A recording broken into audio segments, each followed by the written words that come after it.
you, Lord Jesus. Are you hungry? Well, then I'll feed you. That's what I heard the Lord say. Ask them if they're hungry. I just pray you enjoy what I'm about to give you. I'm going to give you the word, so you should enjoy it. Lord, I thank you right now, Holy Spirit, that you increase and I become less and less. Lord, you must become brighter and brighter and more in my life, Lord. In your name, amen. Last week we started a series called From Jesus to the Church. And we talked about the 5 gifts that Jesus himself gave to the church. We talked about them. I went through it in Ephesians 4. We're going to read it again. But I've done my best to try to tell you about the apostle and what the apostle does. The apostle, does anybody remember? Equips us to be sent. There's a process in between that. We all have a call in our life, but there's a process before we're sent. And the apostles help equip the body so that they may be sent to share the gospel. Amen.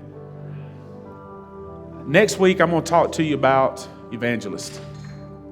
How the evangelists equip the body. Then the week after that, I'm going to talk to you about pastors and how pastors equip the body. And that's going to be a good one. It's probably going to be my favorite one because everybody thinks if you stand up in front of the church, you're a pastor. And that's just the title we get. But they're much more than that. And then the last week, we're going to talk about teachers and how vital they are to the body and how they equip the body. This week, we're going to talk about prophets. Out of all the gifts, this gift, I really feel like I could do a whole sermon series just on this one gift.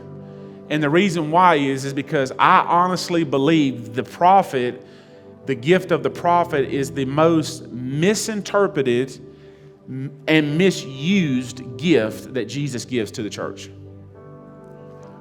Now, I want you to understand something. That a lot of times, and I didn't share this last week, but I want to make sure I share it with you now. A lot of times the gifts of Jesus get clumped into the gifts of the Holy Spirit. They're not. They're not the same. Jesus himself gave these gifts to the church. Okay? And I want you to know something. They don't have the gift in them. They are the gift. Okay? And I know I shared with you last week. I am a gift from Jesus to you. I want you to understand that. Ken is a gift from Jesus to you. You understand that? We have other gifts in this room as well. They are gifts from Jesus to the body. That's what Jesus did. This is how much he loves us. Amen? So let's go to Ephesians chapter 4, verse 11 and 12. And we're going to read our main foundational 2 verses for this series. And it says this, Ephesians 4, verse 11 and 12. And he himself gave some to be apostles, some to be prophets, some to be evangelists, some to be pastors and teachers. Now, why did he do this? Well, it's going to tell us. For the equipping of the saints, for the work of the ministry, for the edifying of the body of Christ. So the apostle, the prophet, the evangelist, the pastor, and the teacher are gifts from Jesus himself to equip this room and any other house that is called the house of the Lord. For what? For the work of the ministry and to edify each other. That's why these gifts were given to Jesus. Last week I read to you before these verses, and it talked about how there was division and how all these things happen. And I told you that will always take place when these gifts from Jesus are not in operation. There will always be division and chaos. You'll notice that when the gifts of Jesus are in operation, that don't get tolerated. It doesn't mean it won't happen. It gets dealt with. I'll be honest with you. Me and division do not do well together. We'll handle it. Immediately. My staff will tell you, I don't even delegate that one away. I'm coming at it. Because I do not like division of any kind. It is demonic and it has one purpose: divide. So, Ephesians 4, verse 11 and 12. I want to stay here today because, like I said, there's so many areas and directions I can go with the prophet. And I really feel like the Lord wants me to zone in on this area today. And that's this. We need to know that prophets edify and build up the church. Okay, now I want you to understand something, because I'm going to really help you today, because there's a bad teaching about prophets. Okay, and I want you to understand this. I've heard it said many times. Well, I'm a prophet and I'm here to build the church up and I'm here to plant. Okay, now I want you to understand that that's a misunderstanding of Scripture. You're not here to build buildings and to plant churches. In this context, you're here to build people and to plant encouragement in people. It's very important, because the enemy's very cunning, and he's really deceived a lot of people. So I'm going to do my best today to help bring clarity to this. So, number one, prophets edify the saints. This is my first point. Prophets edify the saints. In case you're wondering what saints are, the people in the church. All of us. I know that I've told you I am a gift from Jesus to you. I'm also a saint. I'm part of the body. There's not the body than me sitting on the outside. I'm a piece as well. Okay? I want us to understand that. Prophets build up the church. They don't tear it down. Now you say, well, what do you mean by that? There is a teaching going around that prophets, that they're called by the Lord to come in, to blow up, and to blow out. And that is not what prophets do. I really want you guys to understand that. 1 Corinthians chapter 14, verse 3.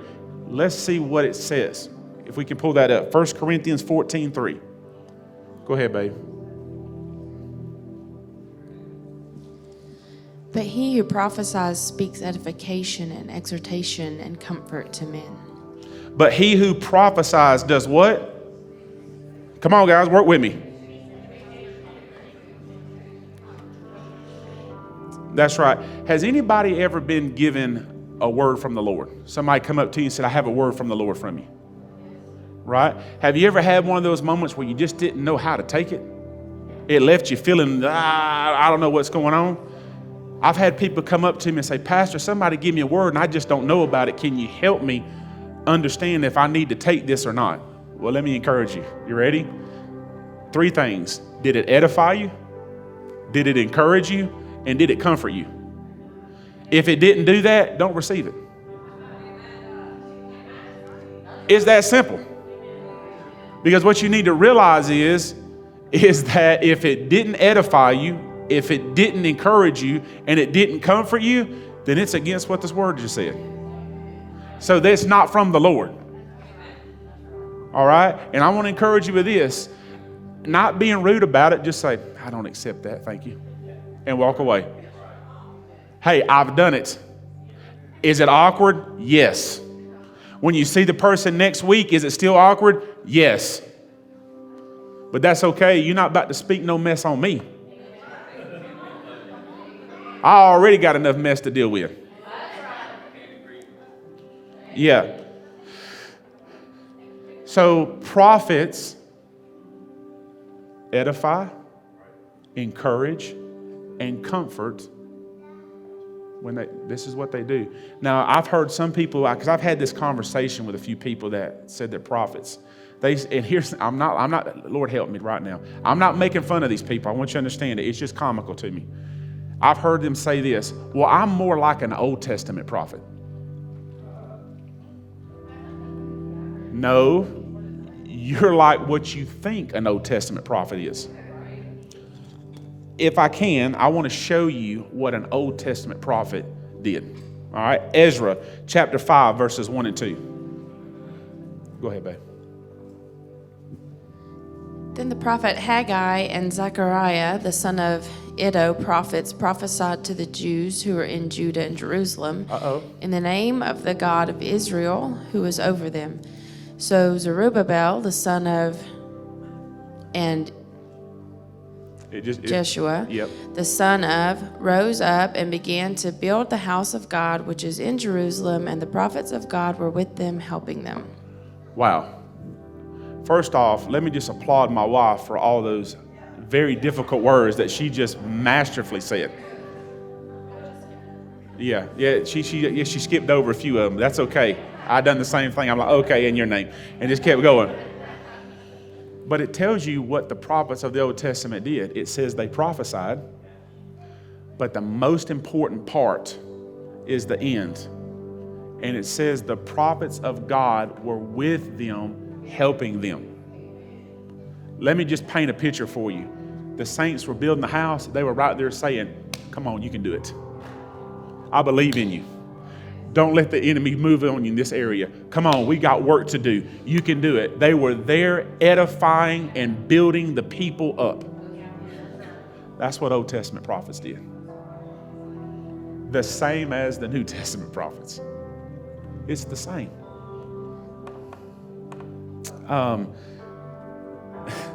There's another verse that I've had people that I've had these conversations with, they'll try to justify, well, I'm like an Old Testament prophet.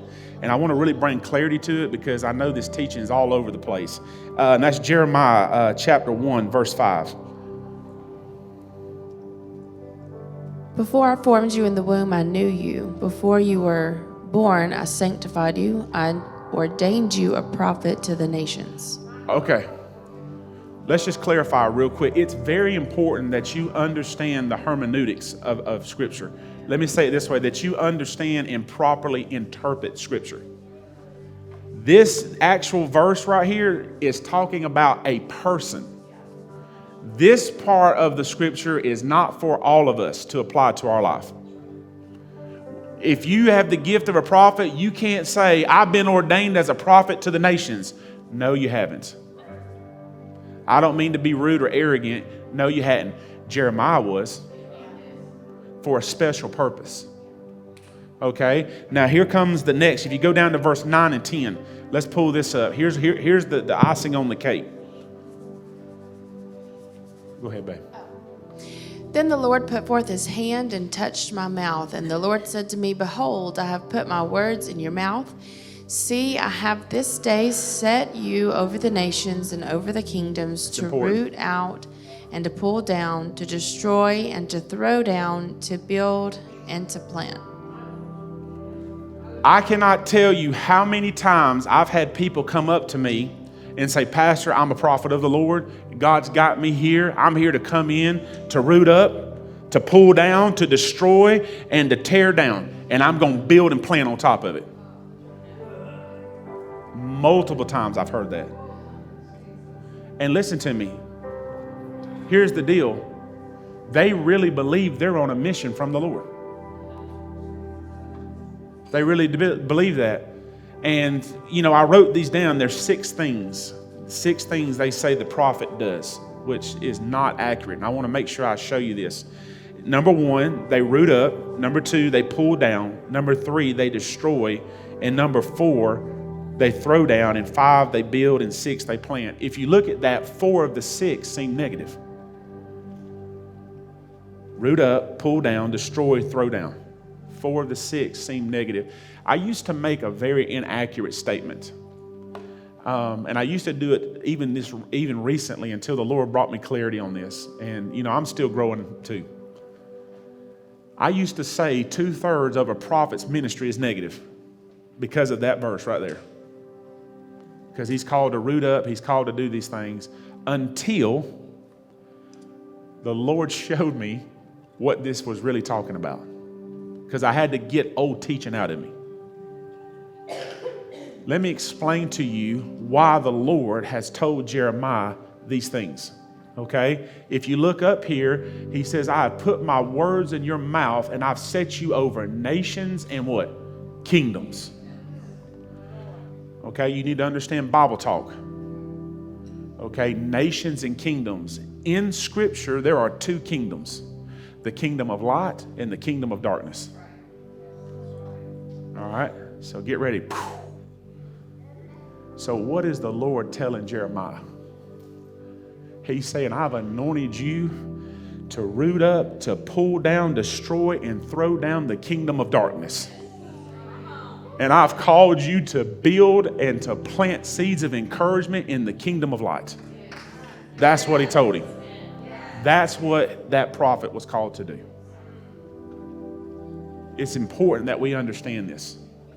It's very important that we understand that God never called a prophet to tear the body of Christ down.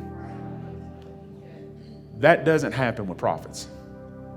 Now, there's times when God may use people or somebody who may have the gift of prophet to bring correction.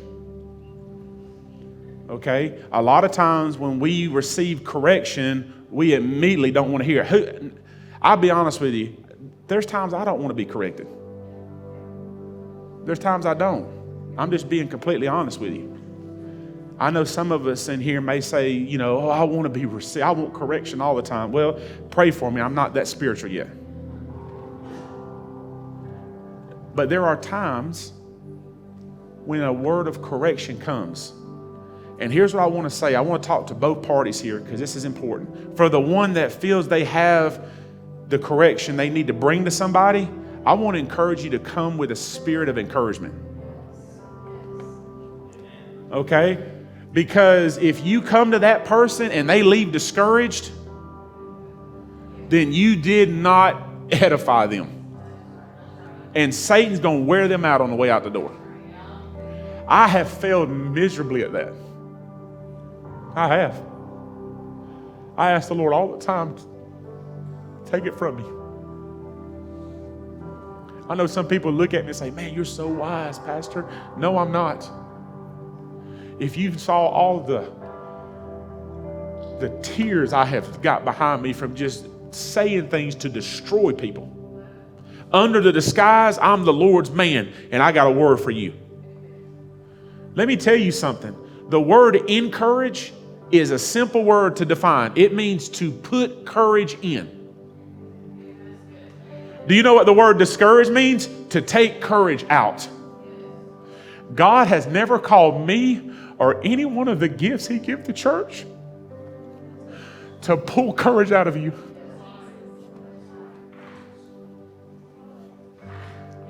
He don't do that. We're gifts. We're to equip you. We're not to tear you down.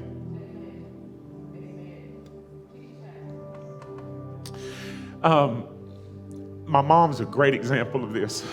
My mom, she's in the process.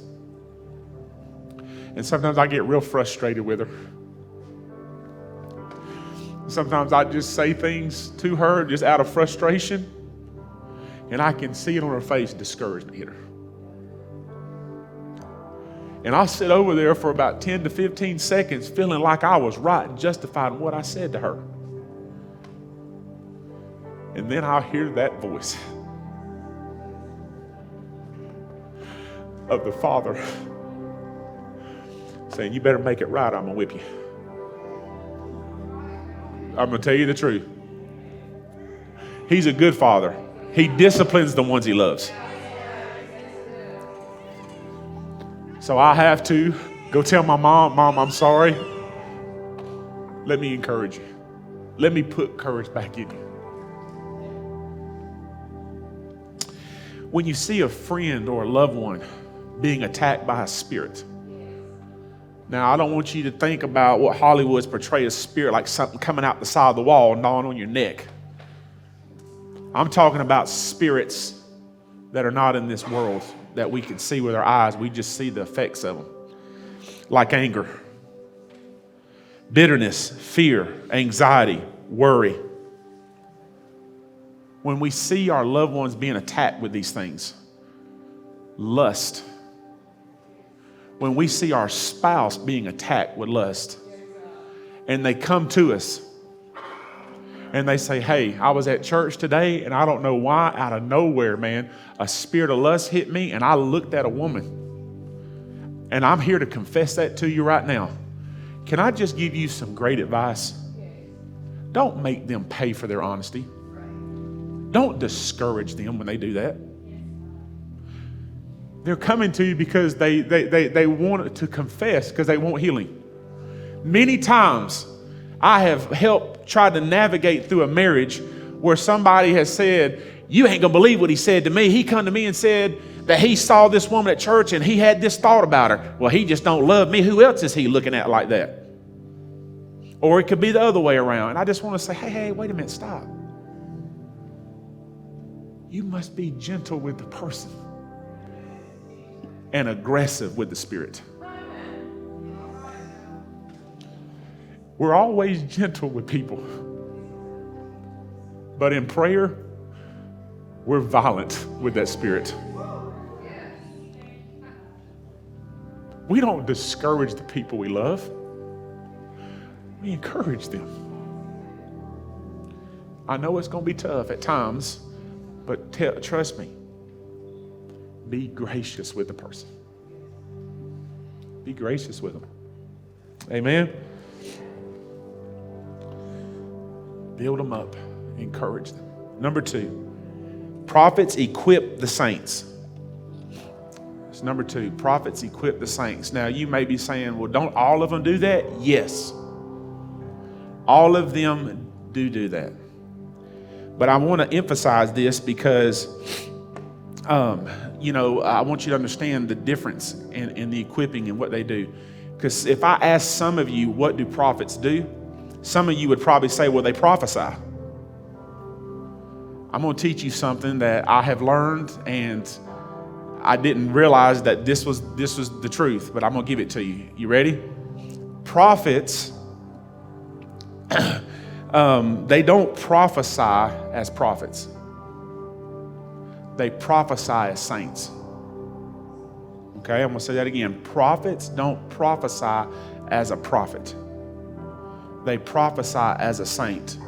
Now, why are you saying that, Pastor? Because according to Ephesians 4, a prophet equips the body so that they can hear from the Lord so that they can prophesy. Okay, I want you to understand that. I'm going to say it again. Prophets don't prophesy as a prophet. They prophesy as a member of the body. And according to Ephesians 4, verse 11 and 12, in the office of a prophet, they equip us to hear God and encourage us to be an encouragement to other people. I want you to hear it clearly. The responsibility of the prophet in the church is to teach you, to equip you to hear the word of the Lord, so that you can come over here to Michelle and you can encourage her. That's it. It's not the prophet's responsibility to walk around and continually prophesying over everybody.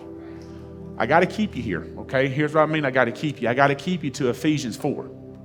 The Bible says in Ephesians 4, they equip the body. They don't do the prophesying as a prophet. They empower you and teach you to do the work. You understand that? Okay. I'm going somewhere, trust me. Has anyone ever been, I know I said this before, has anyone ever been encouraged with the word though? You had somebody come up to you and they give you a word. We just seen it happen today. Multiple times. People say, hey man, I hear the Lord saying this. It just, boom, builds you up, right? You ever had that happen? We see Anna do it every week, do we not, with her paintings? Anna's not a prophet of the Lord. Anna is prophesying. Okay, I want you to understand that.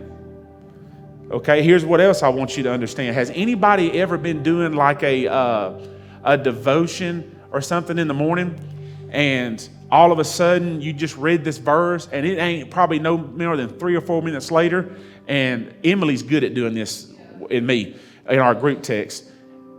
she'll say, hey, the Lord laid this on my heart this morning for everybody. And it'll be the exact same verse. That's not coincidence. It's not. There are 31,103 verses in the Bible, and it's not a coincidence we got the same verse at the same time. No, that's prophecy. That is what that is. I want to show you something in Acts chapter 15, verse 32.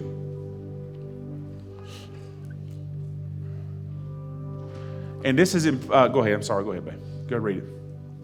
Now Judas and Silas, themselves being prophets also, exhorted and strengthened the brethren with many words. Now Judas and Silas, themselves being what? Prophets. What did they do? They exhorted and strengthened the brethren with many words. This is what prophets do.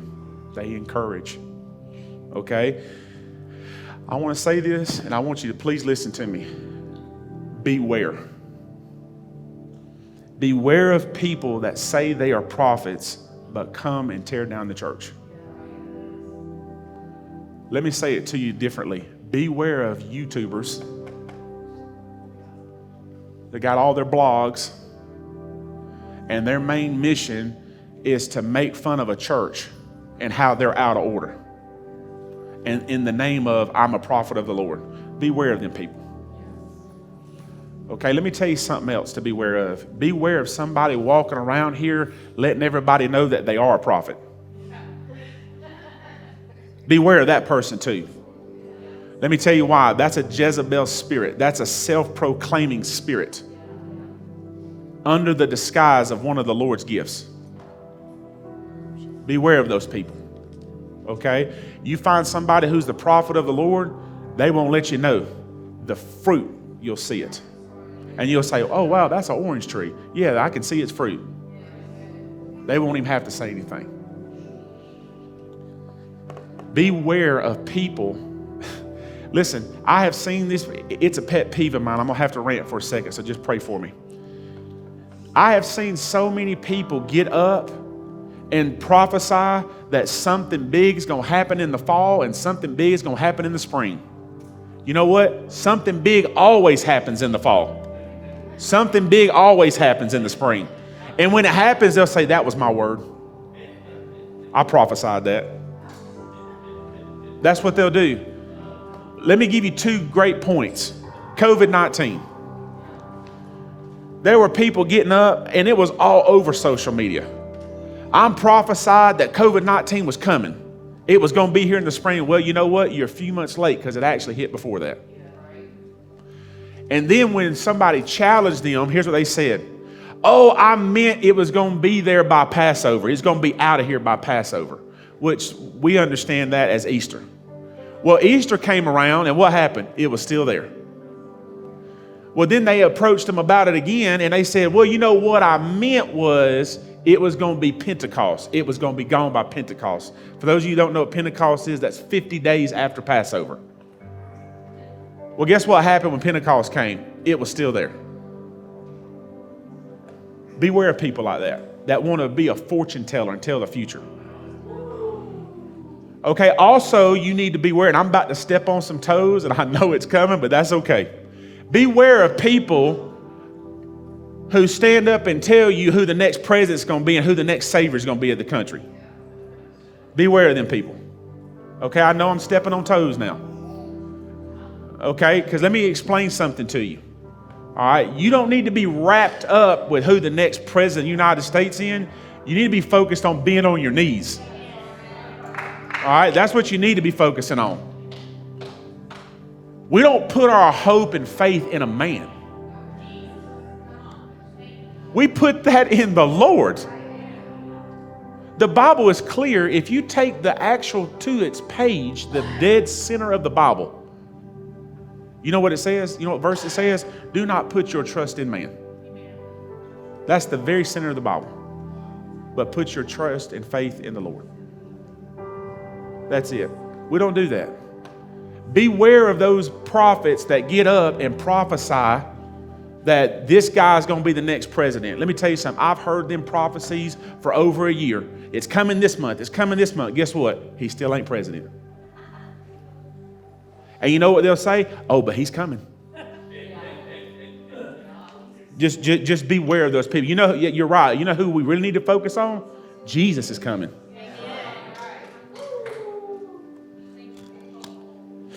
Prophets equip the body. They don't tear it down. Matthew chapter 7, verses 15 and 16. Here's what Jesus himself said about them. Beware of false prophets who come to you in sheep's clothing, but inwardly they are ravenous wolves. You will know them by their fruits. You'll know these people. Those people that stand up and say, well, I'm a prophet from the Lord. If they're tearing the body down, let me say it this way. If they're on social media talking about another pastor in the city, that's not a prophet. If you find yourself in a conversation and there's another pastor in this city and you're talking about them, shame on you. I don't even know really what kind of spirit that is, but it ain't from the Lord. What kind of place do we get to where we feel like it's okay to talk about the pastor across the street over here because he don't let the Spirit move the way we do? We should pray for him. We should. Okay, beware of people that tear other pastors down. They're part of the church. Now, I want to show you something in Scripture about what the Lord thinks about people who foretell the future. Okay? It's going to be a few verses. Let's read it. Deuteronomy chapter 18, verses 9 through 15. When you come into the land which the Lord your God is giving you, you shall not learn to follow the abominations of those nations. There shall not be found among you anyone who makes his son or his daughter pass through the fire, or one who practices witchcraft, or a soothsayer, or one who interprets omens, or a sorcerer, or one who conjures spells, or a medium, or a spiritist, or one who calls up the dead. For all who do these things are an abomination to the Lord. And because of these abominations, the Lord your God drives them out from before you. You shall be blameless before the Lord your God. For these nations which you will dispossess listen to soothsayers and diviners. But as for you, the Lord your God has not appointed such for you. The Lord your God. Here it comes. Here it comes. The Lord your God will raise up for you a prophet like me from your midst, from your brethren. Him you shall hear.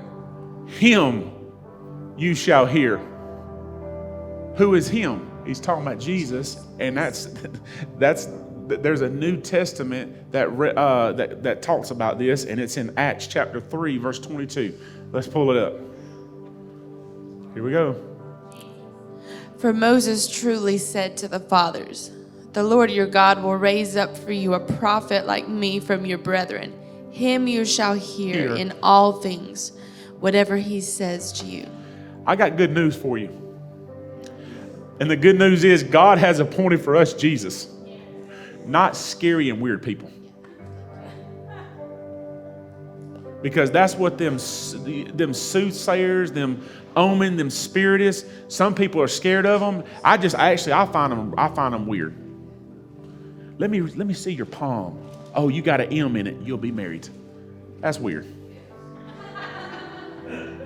That's weird. I promise you, don't marry somebody because you got an M logo on your palm. It'll be a bad decision. That's real life stuff, by the way. Yeah. Those are weird people. God has not appointed us weird people. He's appointed us a prophet, and his name is Jesus. I want to show you another prophet in the New Testament, and every Monday night, I do something with our staff, and that is we do Bible trivia because it's important that we know the Word. So I'm going to do Bible trivia with you real quick. There is a New Testament prophet, and his name is Joseph. Joses, Joseph.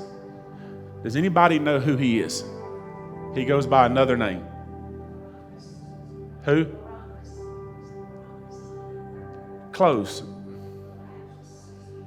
Close. Let me let you read it. Acts chapter 4, verse 36.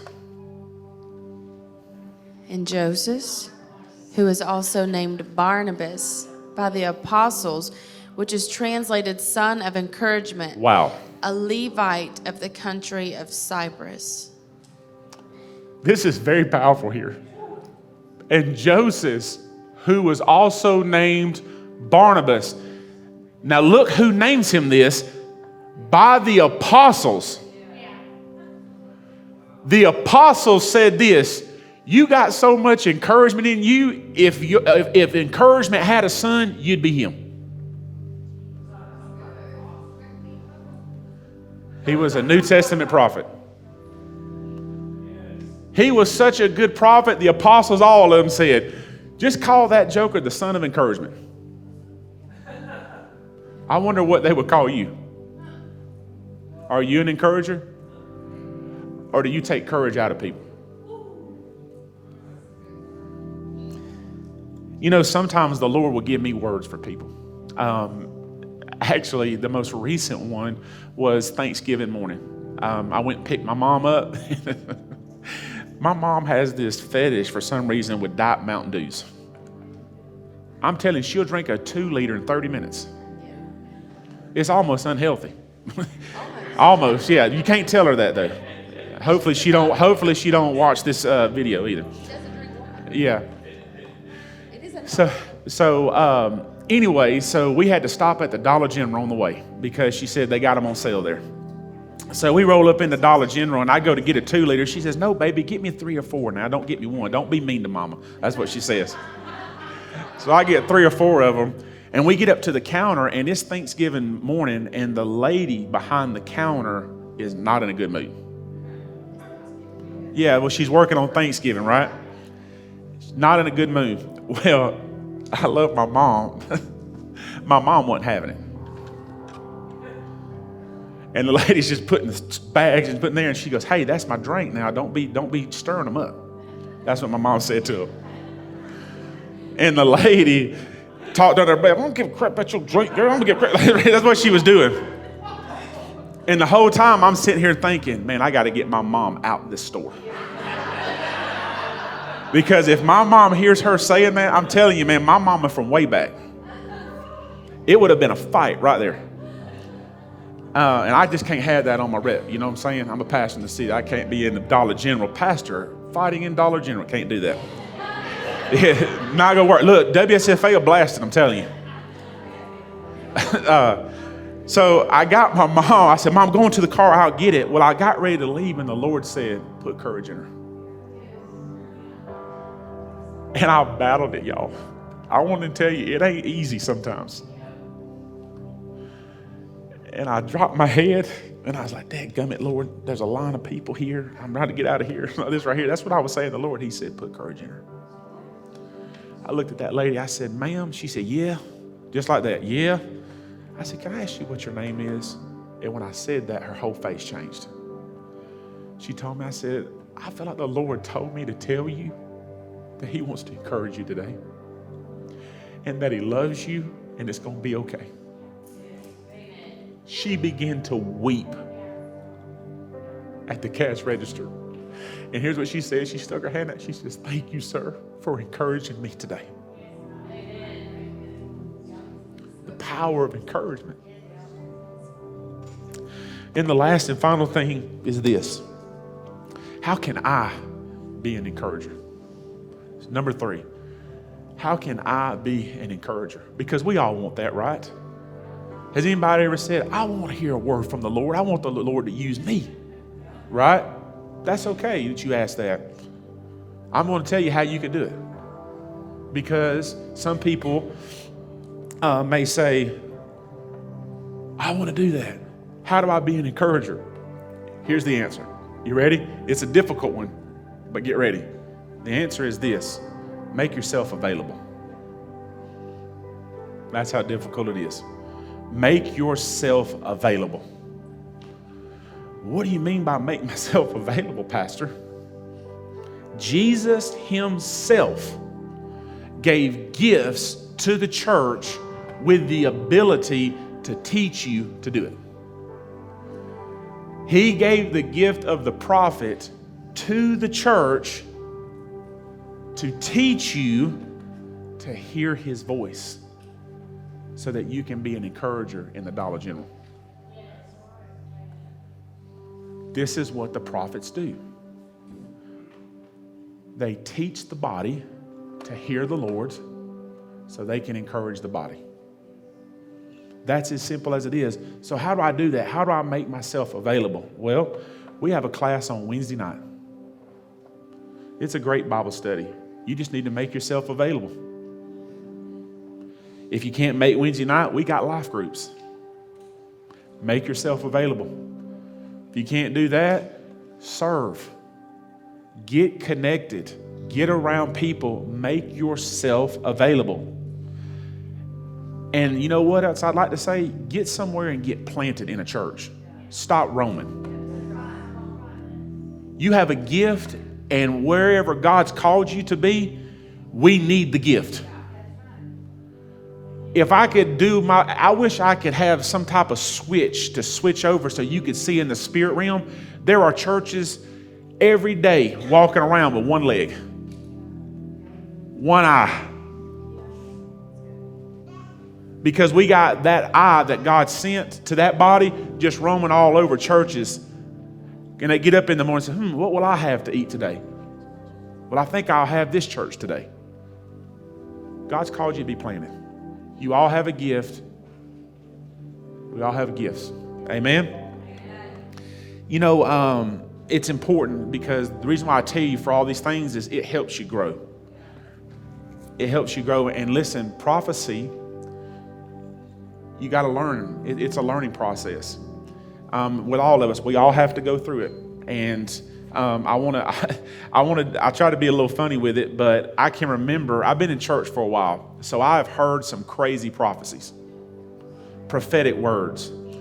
There'll be a move of the Lord, and somebody stood up, and I wrote 3 of them down, and the first person stood up, I'll never forget it. It was in the middle of an awesome move, and this guy stood up and says, "My spirit will be with you just like Noah was when he parted the Red Sea." And I said, Moses parted the Red Sea, not Noah. That wasn't the Lord. But he felt it.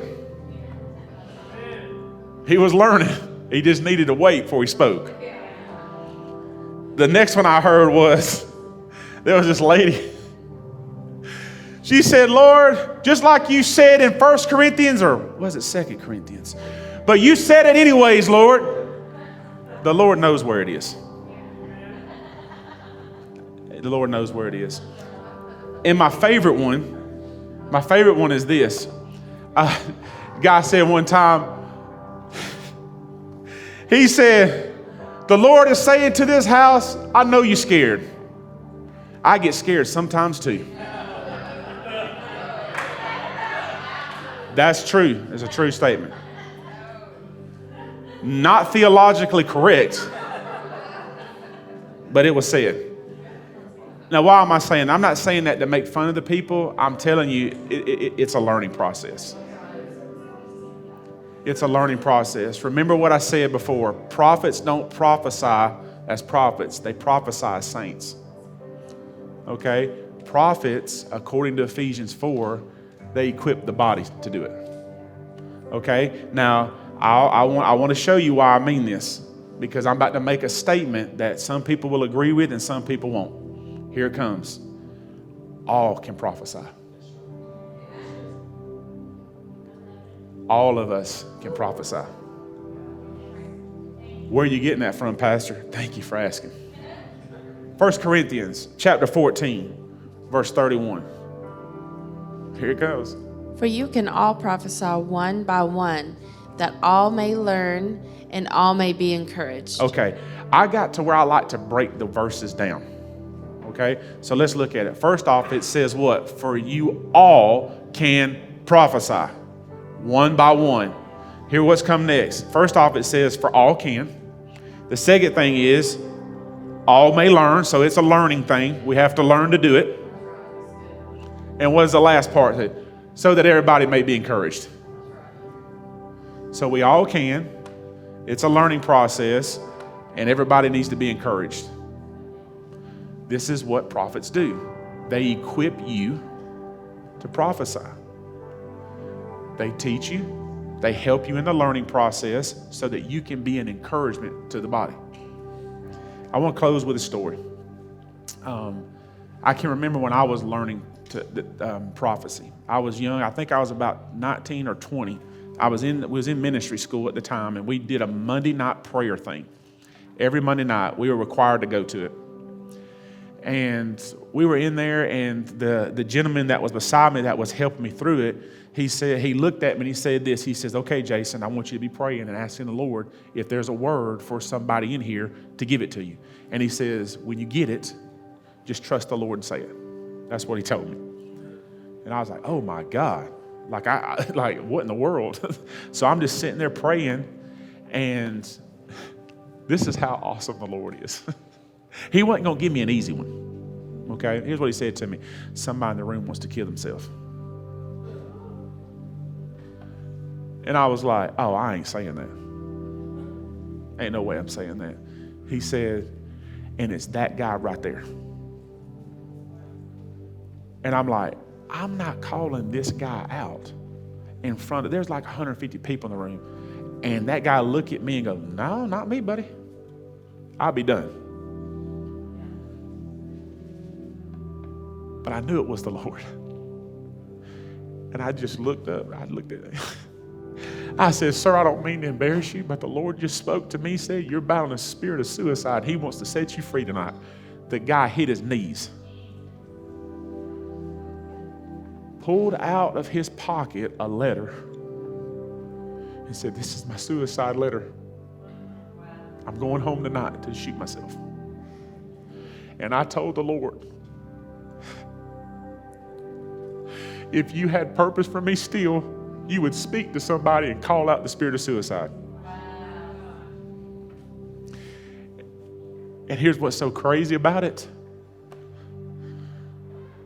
I don't want to embarrass the person, but they go to church here. And they're still here. That's encouraging. So I want you to understand, prophets don't tear the church down. They equip us so that we can be an encouragement to the body. Amen. Stand to your feet.